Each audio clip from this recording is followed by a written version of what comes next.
Hello MennoNerds, it's Paul Walker here, and today I would like to continue our conversation talking about why there are racist and bigoted Christians in America.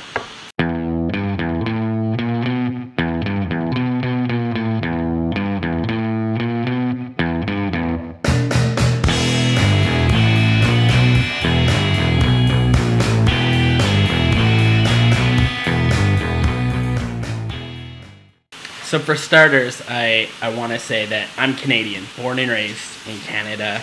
I lived for a short time in the UK, and I've never lived in the United States of America.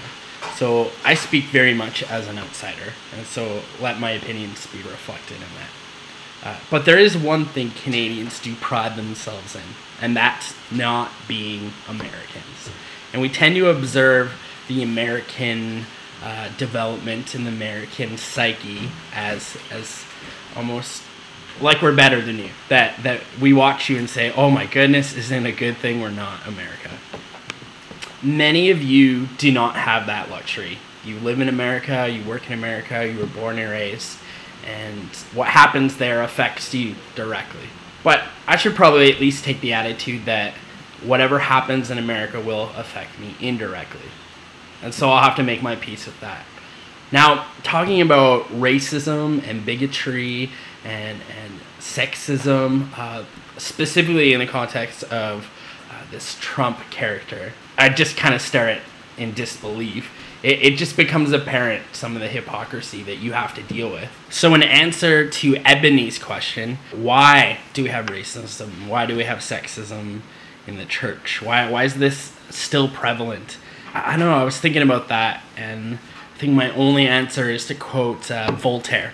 Voltaire once said that God made us in his image, and we returned the favor. And I think what we have a case of in evangelical settings is we want the Jesus of our own choosing. We latch on to our own created and misconstrued conceptions and call it God.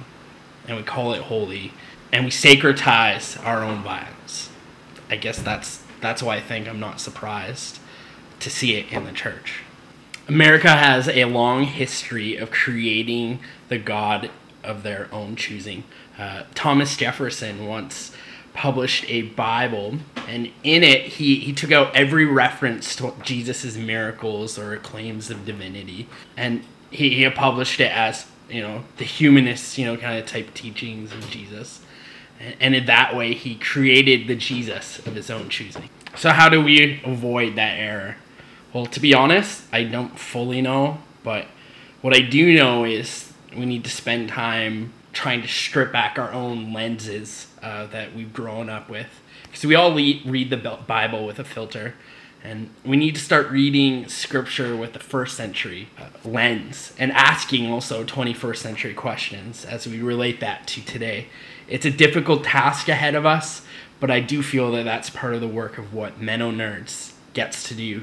And on that note, here's my punishment for going over time last time.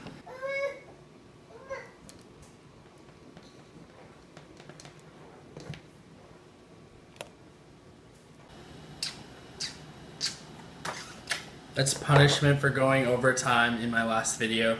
I now have to eat eggs, carrots, and coffee together. There's a particular coffee looking piece. Whoa. Whoa. Oh.